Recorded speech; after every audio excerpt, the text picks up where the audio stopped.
आज के दौर की अगर बात कर ली जाए तो जो आम जनमानस है वो सबसे ज़्यादा परेशान रहता है भ्रष्टाचार से। आम जनमानस की जो समस्याएं रहती हैं भ्रष्ट अधिकारियों से परेशान रहते हैं, उनकी समस्याएं जो है उनकी समस्याओं का निदान नहीं हो पाता है।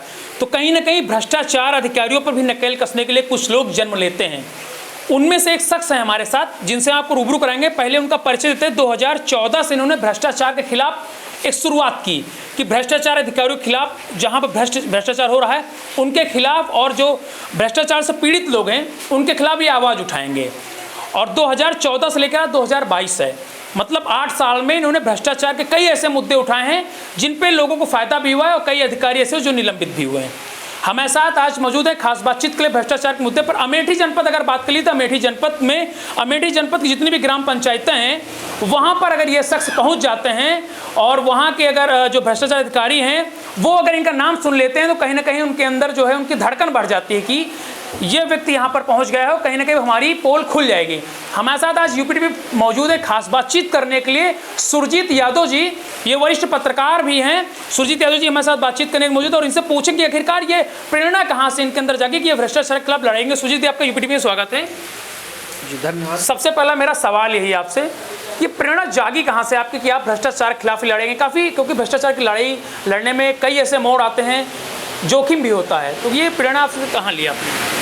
देखिए, भ्रष्टाचार के खिलाफ लड़ना बहुत बड़ी बात है, लेकिन इतनी भी बड़ी बात नहीं है कि आप लड़ नहीं सकते हैं। जब आदमी पीड़ित होता है तो उसके अंदर ऑटोमेटिक अपने आप से एक ज्वलंत एक भावना उत्प्रेरित हो जाती है कि अब मुझे इसके खिलाफ लड़ना है। कहीं ना कहीं हम भी भ्रष्टाचार के खिलाफ पीड़ित होते रहे हैं, जिसकी वजह से हमारी अंतर्भावना में ऐसी भावना आई कि अब भ्रष्टाचार के खिलाफ लड़ना है। कौन सा ऐसा मैटर था कि आपका काम नहीं हुआ, आप पीड़ित थे, आप भ्रष्टाचारी जो अधिकारी उनके संलिप्तता कराना आपका काम नहीं हुआ? देखिए, बात ये 2007 की है, जब हमारे भाई पर SC/ST का फर्जी मुकदमा लिखा गया था और वो फर्जी फंसाए गए। मैं उस समय 10वीं क्लास में पढ़ रहा था और मुझे मालूम है कि हमारे भाई SC/ST में फर्जी फंसाए गए। उनको 7 दिन जेल भी रहना पड़ा था। फिर 2015 में SC/ST का फर्जी मुकदमा लिखा गया, जिसमें हमारे पिताजी झगड़े में नहीं थे, लेकिन उनको भी जो है मुकदमे में इन्वॉल्व किया गया। उस समय जो CO थे या पुलिस प्रशासन जो था, उन्होंने मामले की सही विवेचना नहीं की, कारण कि वो लोग भ्रष्टाचार में संलिप्त थे।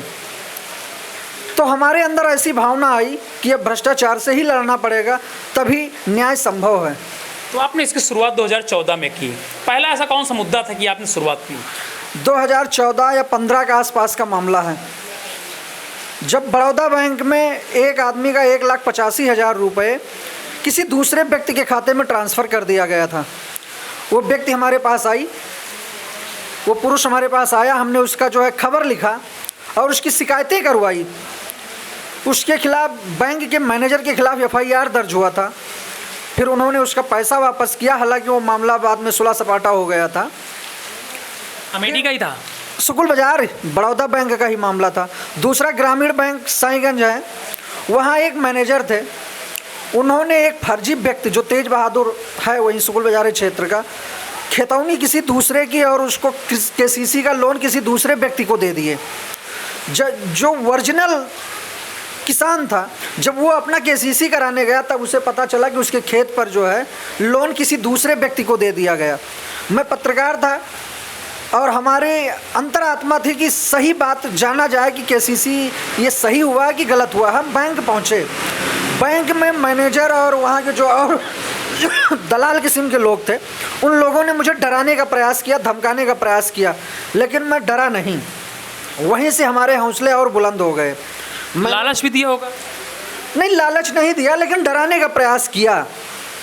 जब मुझे डराने का प्लान किया और धमकी भी दिया, मुझे बैंक के अंदर धमकी दिया, तब हमारे मन में भावना जागृत हुई कि नहीं, अब तो भ्रष्टाचार के खिलाफ और लड़ना है, अब मुझे विजय मिलेगी। अंततोगत्ता बैंक मैनेजर पर FIR दर्ज हुआ और उसका जो लोन था वो लोन उसका ख़त्म करके उसका जो ओरिजिनल किसान था उसका खेत बंधक मुक्त किया गया, उसको सही किसान को उसी बैंक में लोन दिया गया और मैनेजर के खिलाफ आज भी मुकदमा चल रहा है न्यायालय में, जो विचाराधीन है।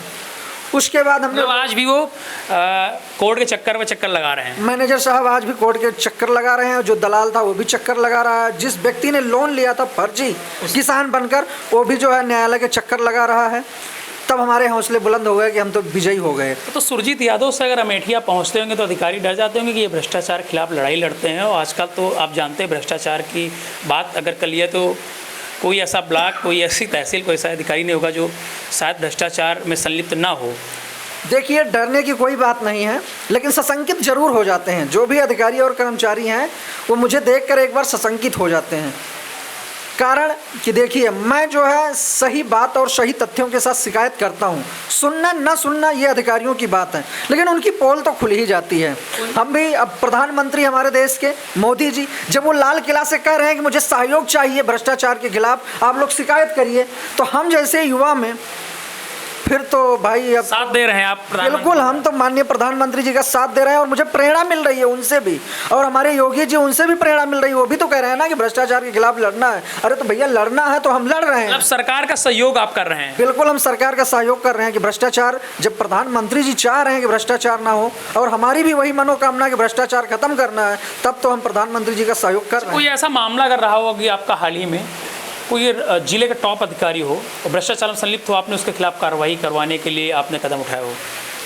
देखिए, भ्रष्टाचार के खिलाफ हमने जिले के किसी अभी टॉप अधिकारी के खिलाफ तो कोई लिखित शिकायत नहीं किया, लेकिन इतना जरूर कि तमाम एडीओ पंचायत, तमाम ग्राम पंचायत में तैनात सचिव, इन लोगों ने जो भ्रष्टाचार किया है उसकी हमने लिखित शिकायत किया है। उसकी जांच चल रही है। ऐसी 350 ग्राम पंचायतें हैं जहां पर सचिवों ने प्रधान के साथ मिलकर इतने बड़े पैमाने पर भ्रष्टाचार किया है कि जिसे मैं मुंहजबानी बयां नहीं कर सकता हूं। करोड़ों में घोटाला हुआ है। और 7 ग्राम पंचायत आपके सुकुल बाजार में जिसकी जांच हो गई है, उसमें जांच अधिकारी कह रहे हैं कि हाँ 7 जो ग्राम पंचायत सचिव हैं वो दोषी पाए गए हैं। कार्रवाई करना ना करना वो अधिकारियों के हाथ में है, लेकिन हाँ मैं दोष आपने मतलब दोष आपने उनको दोष मुक्त कर दिया कि ये दोष हैं। दोष मुक्त नहीं हुए, दोष सिद्ध हो गया। अब कार्रवाई करना ना करना ये अधिकारियों के हाथ में है, लेकिन हाँ मैं अंतिम क्षण तक भ्रष्टाचार के खिलाफ लड़ता रहूँगा। लड़ेंगे आप? कोई और कारण तो नहीं है आपको भ्रष्टाचार के खिलाफ लड़ाई लड़ने का? कोई और स्वार्थ तो नहीं है आपका इसके पीछे? देखिए, इसमें हमारा कोई स्वार्थ नहीं है। भ्रष्टाचार के खिलाफ लड़ने का कोई स्वार्थ नहीं है, लेकिन हाँ भ्रष्टाचार से कहीं ना कहीं बहुत लोग कहते नहीं है कि पैसे कमाने के चक्कर में ऐसा काम कर रहे हैं भाई, उनके ऊपर नकेल कसवा रहे हैं कि हमको पैसे मिलेंगे। ऐसा कोई मुद्दा तो नहीं है? देखिए मेरे भाई, अगर पैसे कमाने की शौक होता तो भ्रष्टाचार के खिलाफ आवाज ना उठाते, आराम से किनारे से पैसे हम भी ले लेते और चुप नहीं। आवाज उठाने के बाद कुछ लोग किनारे हो जाते हैं ना। अभी तक हम जो मामले उठाए हैं कहीं किनारे नहीं हुए हैं, अंतिम तक लड़े हैं। और देखिए इस समय जो ग्राम पंचायतों का मामला चल रहा है उसमें बराबर मैं लड़ रहा हूँ। अखबार में खबरें 2022 में कोई ऐसा मैटर आज रहा हो जो आपने भी उठाया हो? 2022 में यही ग्राम पंचायत 350 ग्राम पंचायतों में सचिवों ने जो है गलत तरीके से प्रधान या प्रधान किस ब्लॉक के मामले हैं ये? देखिए भैया, अमेठी जिला के 13 ब्लॉक है, 13 ब्लॉक। हाँ। अब हम एक 13 ब्लॉक का नाम 13 के 13 ब्लॉक 13 ब्लॉक में। तो आपकी कोई टीम है कि अकेले ही जाते हैं? भैया सोशल मीडिया और ऑनलाइन सारा कुछ है, आप ऑनलाइन देख सकते हैं कहाँ क्या भुगतान हुआ, कैसे हुआ है। तो मैं अकेले खुद कंप्यूटर चला लेता हूँ। करते क्या हैं आप? भैया जनसेवा केंद्र की दुकान है और मैं खुद पत्रकार हूँ। बस इसी में लगा रहता हूँ, बाकी कुछ कमाने की इच्छा नहीं है। तो कोई ऐसा आपका मुद्दा रहा हो कि जो आपने धरना प्रदर्शन किया हो या कुछ किया हो, कहीं कोई इतना हाईटेक मुद्दा रहा हो? एक बार हमने जो है अंबेडकर चौराहे पर अनशन किया था ग्राम पंचायत के भ्रष्टाचार को लेकर के। वहाँ मुझे आश्वासन मिला कि न्याय संगत जांच होगी। हालांकि जांच नहीं हुआ, लेकिन अब वो 1-1.5 साल बाद जांच हुआ और जो प्रधान थे उनके खिलाफ जांच रिपोर्ट में 1,59,532 रुपये का रिकवरी नोटिस आ गया है। मुझे इससे बड़ी खुशी है और क्या मिल सकता है। यही सबसे बड़ी हमारी आमदनी है कि हमने जिस मुद्दे को आवाज़ दिया उस मुद्दे में हम सफल हो गए। और देखिए 1,59,532 पूर्व प्रधान के खिलाफ वसूली की नोटिस भी आ गई। सुरजीत यादव क्या कहना चाहेंगे यूपीटीवी से बातचीत के दौरान कि उन ग्राम प्रधानों को जो भ्रष्टाचार में लिप्त हैं, उन अधिकारियों जो भ्रष्टाचार में लिप्त हैं, उनके लिए अगर कोई खास मैसेज हो आपके पास तो? भैया आपने को जनता ने चुना है तो आप जिस लिए चुने गए हैं गांव का विकास करने के लिए, अब विकास करिए।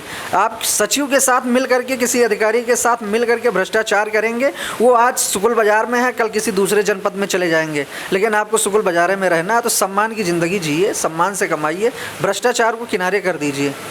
लास्ट सवाल हमारा है, अमेठी तक ही सीमित रहना चाहता है, फिर और जनपदों में आप भ्रष्टाचार को जो है, भ्रष्टाचारी जो अधिकारी है उनकी पोल खोलने के लिए आप आगे कदम बढ़ा रहे हैं? देखिए, अभी तो मैं अकेले भ्रष्टाचार के खिलाफ लड़ रहा हूँ, लेकिन आगे हमारी एक प्लानिंग चल रही है। एक संगठन में बनाना चाहता हूँ, लोकतांत्रिक अधिकार मोर्चा। आगे उम्मीद है, ईश्वर ने चाहा तो ये संगठन बनेगा। जब ये संगठन बनेगा तो पहले जिला, फिर अन्य जिलों में विस्तार होगा और भ्रष्टाचार के खिलाफ, जातिवाद के खिलाफ, अराजनैतिक जो राजनीति के विपरीत काम हो रहे हैं उनके खिलाफ, बेरोजगारी के खिलाफ, किसानों के मुद्दों को लेकर के मैं आगे जो है लड़ाई लड़ता रहूँगा। न्याय तो मिलेगा, सफल हो जाऊंगा, पक्का है, विश्वास है कि भ्रष्टाचार को ख़त्म करना जब प्रधानमंत्री जी ने सोच लिया है तो हम तो उनके पीछे लगे हैं। ज़रूर एक दिन भ्रष्टाचार ख़त्म होगा। चलिए, बहुत बहुत धन्यवाद सुरजीत जी आपका। तो एक बात तो सही है इनकी, सुरजीत जी की, कि इन्होंने एक मुद्दा बताया कि ये आगे जिले स्तर पर मतलब एक संगठन बनाने की सोच रहे हैं। लेकिन अमेठी के जो ग्राम प्रधान है, जो अधिकारी हैं, उनसे यही कहना था कि कभी कभी एक डायलॉग है फिल्म का कि रात में शहंशाह आ जाता है, लेकिन कहना चाहता हूँ कि जो भ्रष्टाचार अधिकारी हैं वो जो है सावधान हो जाए, क्योंकि अमेठी में सुरजीत यादव नाम का एक शहंशाह है जो लगातार आप सभी की पोल खोलने में माहिर है और कई अधिकारियों को सस्पेंड, निलंबित जैसे उन्होंने बताया करवा चुके हैं। लेकिन एक ज़रूरत है कुछ ऐसे ही लोगों को सुरजीत यादव के साथ रहने की, सुरजीत यादव के साथ कंधे से कंधा मिलाकर चलने की, क्योंकि जब संगठन मजबूत होगा तो कहीं ना कहीं भ्रष्टाचार पर भी काबू पाया जा सकता है। यूपी टीवी के लिए शिव मोहसिन को।